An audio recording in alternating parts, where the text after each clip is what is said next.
Greetings guitar freaks, my name is Steelianos, welcome to my channel. What you just saw was a little example of how you can use chromatics in your playing, and I'm using one of the best systems that I've ever come across. It's the Barry Harris method of studying the chromatic notes, the non-diatonic notes to a scale, that is.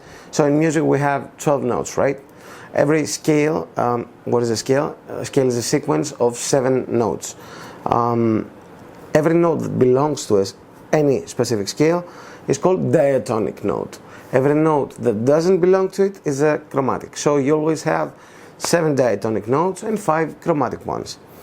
Now, how could we use all 12 notes in music in a musical way that will not sound like exercises to our ears, and it will actually be useful in a modal environment?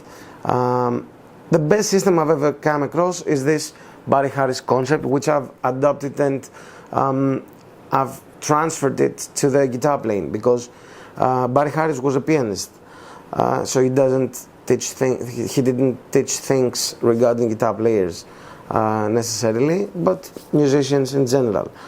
So the main concept is this. Let's start with one simple scale, the G major scale, right? So you have the notes G, A, B, which is whole step, and then C, half step, D, whole step, E, whole step, F sharp, whole step, and G again. So you have 7 degrees, 1, 2, 3, 4, 5, 6, 7, and back to the first, which is the octave.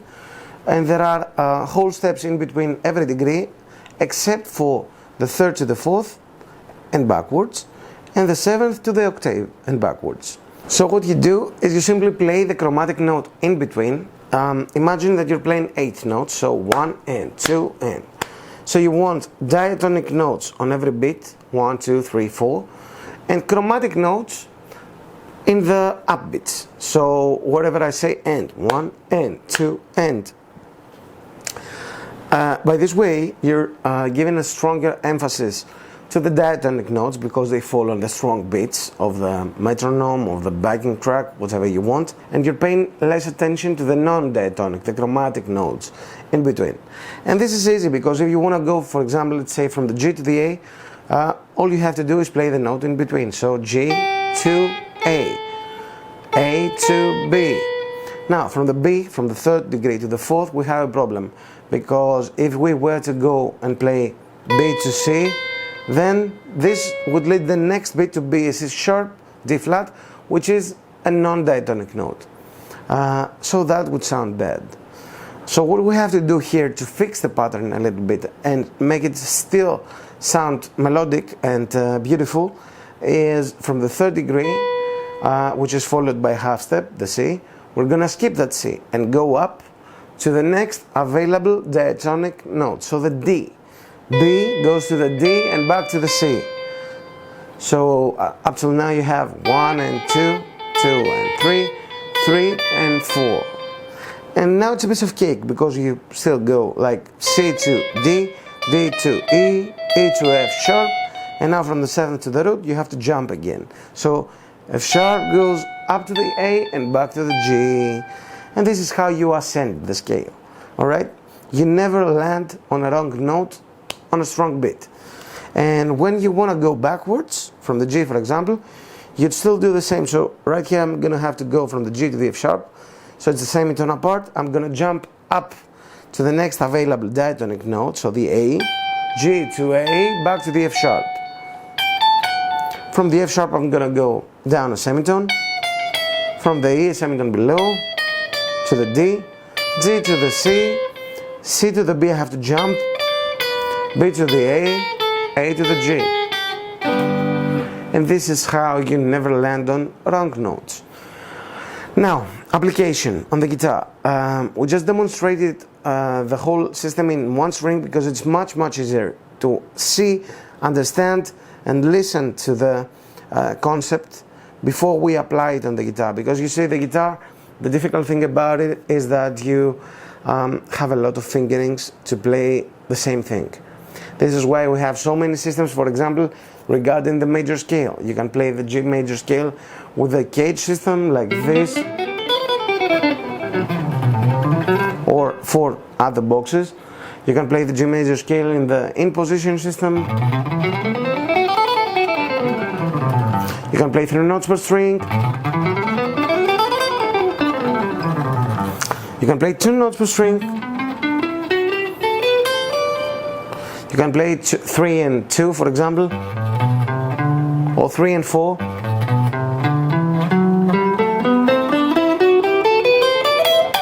And then, or you can even play 4 notes per string, like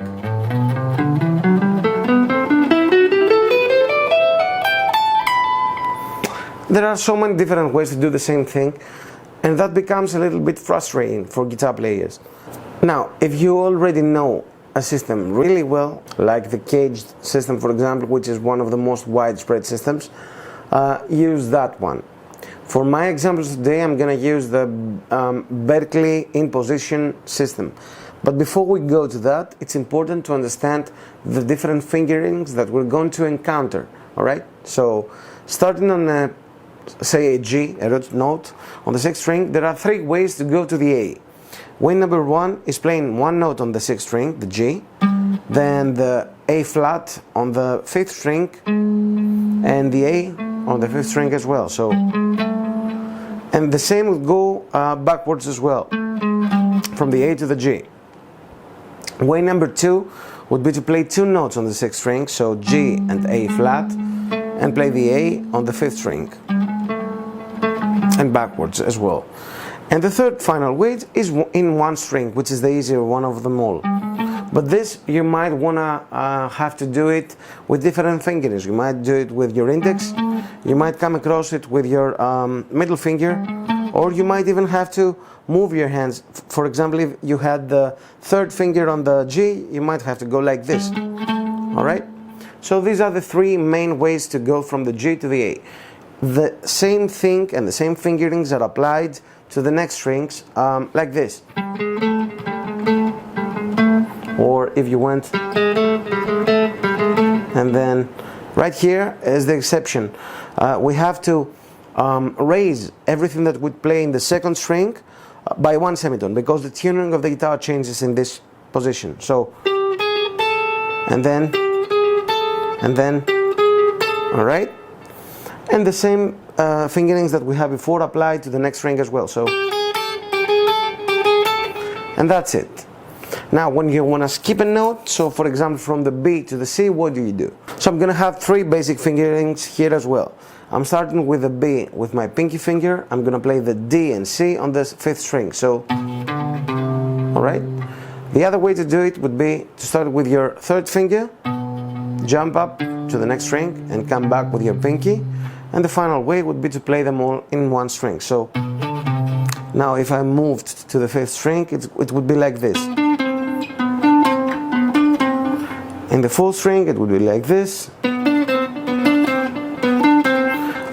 Then if I went to the G string, it would be a little bit different, like this.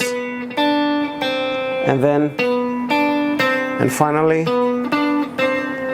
and when you go to the G string, to the B string, sorry, you're gonna have the same fingerings as before. Now, if we apply this knowledge in any position we want, we can get a really nice system to play through the scale shape that we're used to using without stopping. But at first, it's a good idea to connect seconds inside the scale, diatonic seconds. So exactly what I did on the 1st string before, but it will be applied vertically instead of laterally. So if I start in this position right here,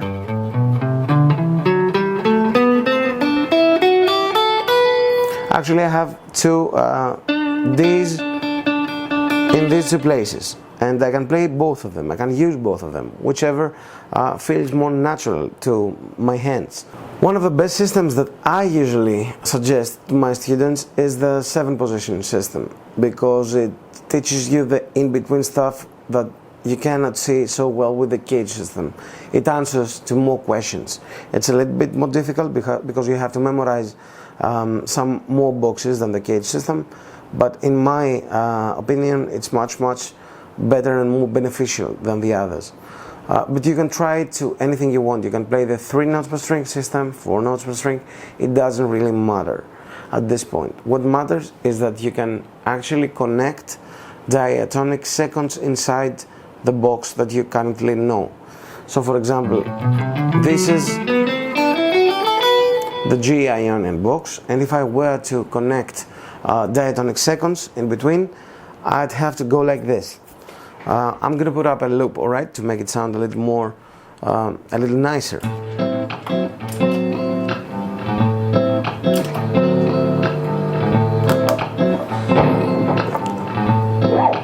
So G goes to the A to the B, B to the C, I have to jump, C to the D, D to the E, E to the F sharp, F sharp to the G, G to the A to the B, B to the C, so I'm jumping, C to the D, D to the E, so E to the F sharp to the G, I have to jump, G to the A, so A to the B, and backwards, why not, B to the A to the G, then I have to go and jump to go to the F sharp, so, alright, F sharp to the E, E to the D, D to the C, then I have to jump again from the C to the B, B to the A to the G, G, I have to jump, so F sharp to the E to the D, D to the C, C to the B, so I'm jumping, B to the A to the B. And you can do it without the without the big rests in between. So, for example,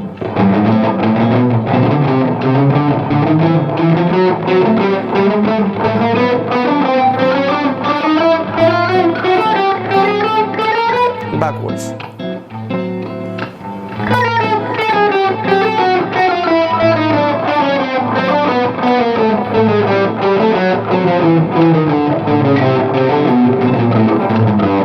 And you can even do the whole box if you want to, like this.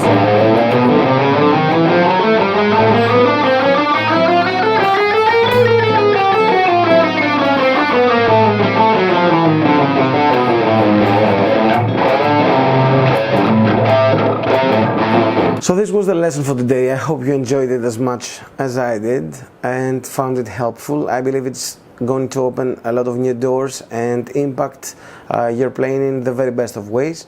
It goes without saying that you need to already know some basic stuff like some theoretical stuff regarding scales, and you also have to know your fingerboard a little bit with any system you want, either the cage, the 3 notes per string, doesn't really matter. Just apply this to any system that you already know. If you can't see notes, you can't see degrees, you can't see positions on the neck, then this is not going to work, because you can't memorize all this stuff. It's extremely difficult, and your ear is not going to be so well developed, I'm afraid, at this point. It goes without saying that you have to already know some positions on the guitar to apply it. But the good news is that once you know them and you apply it to one, it's easy to apply it to all the rest. And you can use this to jam, you can use this to improvise, and you can use it to compose new stuff, new licks, new riffs, whatever you want. Just take the rules and apply them. Now, for those who wanna get some more help regarding fingerings and boxes, I've written down all the major scale boxes for the in position playing, 3 notes per string playing, as well as the cage system. And I'll do the same for the melodic minor modes as well. And you can find all this stuff in my Patreon page, which I'm uploading a link to right here in the description. So that goes the lesson. I'm going to do some more in this subject because it really fascinates me. And I hope you liked it. And I'll see you to the next ones. Take care. Cheers.